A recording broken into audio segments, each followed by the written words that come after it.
In December of 2022, deep inside the vast logging and hunting grounds of the Portal Hunting Club in Riceboro, Georgia, a remote 13,000-acre wilderness sitting at the edge of the Bulltown Swamp where Long, McIntyre, and Liberty counties converged to hunters following their dogs through the trees, made a discovery that would set off one of the strangest and most elaborate murder investigations the state had ever seen. Because what those dogs led them to on the afternoon of December 2nd was not a deer carcass, but a human torso, belonging to an adult white female, and over the 5 days that followed, law enforcement would comb that wilderness and piece together something horrifying. A right leg found by a hunter who spotted buzzards circling overhead, a left leg sniffed out by a dog, and then on December 7th the searcher noticed disturbed earth near a tree whose roots had been damaged. And when they dug into that soil, they pulled out the buried head of a 40-year-old woman, the only part of her body that had been placed underground, and scattered around the recovery sites were more clues. A large black tote turned upside down on the forest floor, a red-handled Milwaukee utility knife nearby, over a dozen disinfectant wipes that had been used to scrub everything clean, leaving no DNA on any surface, though blood residue was found in the bottom of both totes, leading investigators to believe the containers had been used to carry the heavier remains from the road into the tree line. And a forensic entomologist dated the time of death to on or around November 27,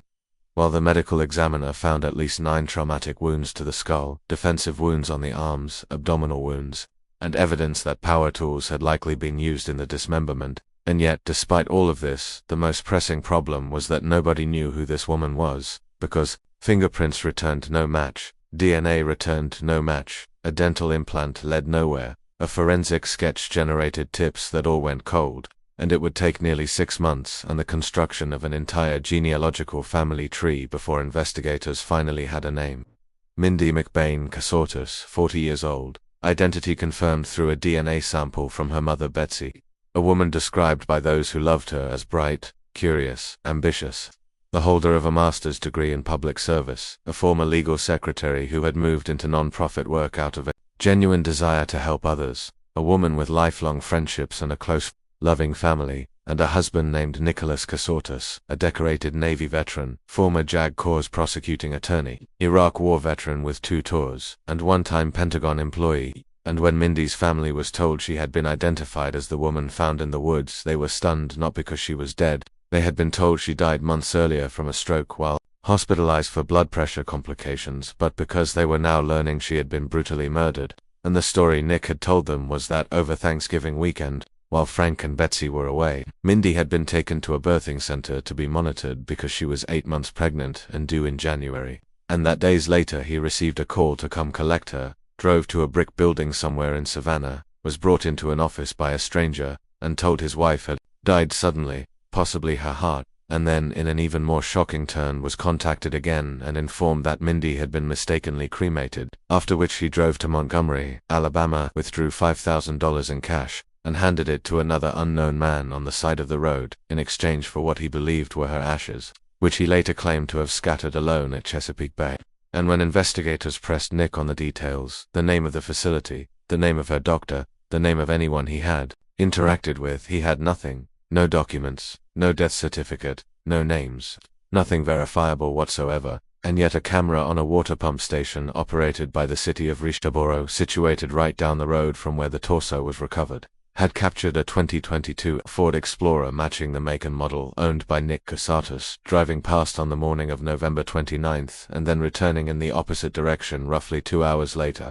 And GPS data from that vehicle placed it not just on that road but at the exact spots in those woods where each piece of Mindy's body was found, including one location where the GPS recorded the vehicle stopping and a shovel striking. Roots, the very same tree roots investigators had found damaged when they pulled her head from the ground, and on top of that, store records showed Nick had purchased a red-handled Milwaukee utility knife at a Home Depot before driving out there, and earlier in the month had purchased a shovel at another Home Depot, and forensic testing of the short-term Airbnb in Savannah where Mindy had spent her final days showed luminol reactions on the floor and walls where someone had cleaned up blood, and a large stain on the futon that was visible to the naked eye. Blood that had soaked through the fabric and into the mattress, and when the DNA came back it was a definitive match to Mindy Casotus, with the position of the stain on the mattress suggesting she had been seated when the fatal blows were delivered to her head. And when confronted with all of this, Nick's explanation was long, complicated, and centered entirely on a shadowy figure he called Jim McIntyre, a man he claimed was an FBI agent who had shown up at their home in 2017 after the couple began experiencing threats, vandalism, mysterious bank withdrawals, and a physical attack by men wielding a baseball bat, and Jim, Nick said, had been running their lives ever since, directing every move, ordering them to relocate over 50 times in 3 years for their own safety, always through text messages from constantly changing phone numbers, never with documentation, and the central lie Jim had allegedly told Nick, the one that shaped everything, was that Nick's biological father was not actually his father, and that this man, his own dad, Wayne Casotus, was behind all of the threats and harassment, and Nick said he believed this because Jim had him take a DNA test and presented fabricated results, and that Jim managed a hidden trust containing $32 million that Nick had earned, working on classified software projects for a company called APIs Limited. Money Nick had never actually received in salary but had been promised in stock options. Money that conveniently could never be accessed or verified, and this fiction had already done damage well before Mindy's death because Nick's first wife Heather, whom he had been married to from 2009 to 2015, had been awarded a $1.5 million divorce settlement after Nick testified in court that he was worth $32 million and that Mindy was the one withholding his funds, producing fake Bank of America statements that an institution confirmed were fraudulent when Heather tried to collect, and Nick had avoided paying that judgment for years by constantly moving, living off the grid, and staying one step ahead of court enforcement, and investigators believed that the failure to conceive during Nick's first marriage, a devastating miscarriage, had contributed to its collapse, left him desperate for children, and they believed Mindy, knowing this, had told Nick she was pregnant when she was not, a fiction of her own that the autopsy demolished with medical certainty, and prosecutors argued this was Nick's motive, that he had discovered the pregnancy was a lie and killed her in a rage, which would explain both the abdominal wounds and the deliberate burial of her head.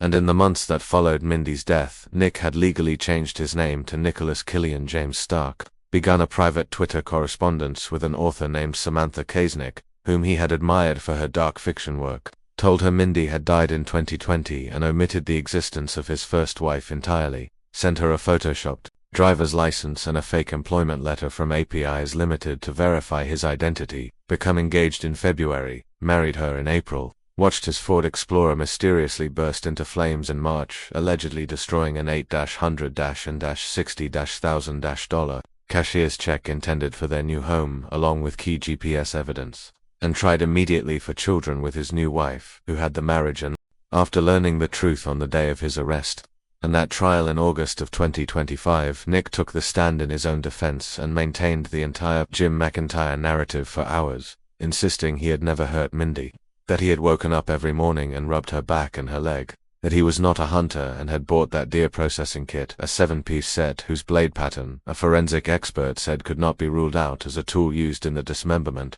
only because Mindy had texted him asking him to get one as a Christmas gift for her brother Matthew, but prosecutor Lori Beato dismantled him methodically, pointing out that a former JAG officer and Pentagon employee who had navigated military law for years had somehow never once sought a death certificate for his wife, never subpoenaed records from APIs Limited, never verified Jim McIntyre's FBI credentials, and had conveniently lost every single piece of exonerating evidence: the laptop stolen from his car, the GPS burned in the vehicle fire, the ashes scattered at Chesapeake Bay, and the jury deliberated for just over 1 hour before returning guilty verdicts on all 12 counts, including malice murder. And in August of 2025, Nicholas Casotus Stark was sentenced to life without the possibility of parole plus 25 years. And at the sentencing, Mindy's friend Morgan Paddock stood before the court and said what everyone needed to hear, that Mindy was more than the woman found in the woods, more than a character in her husband's twisted story.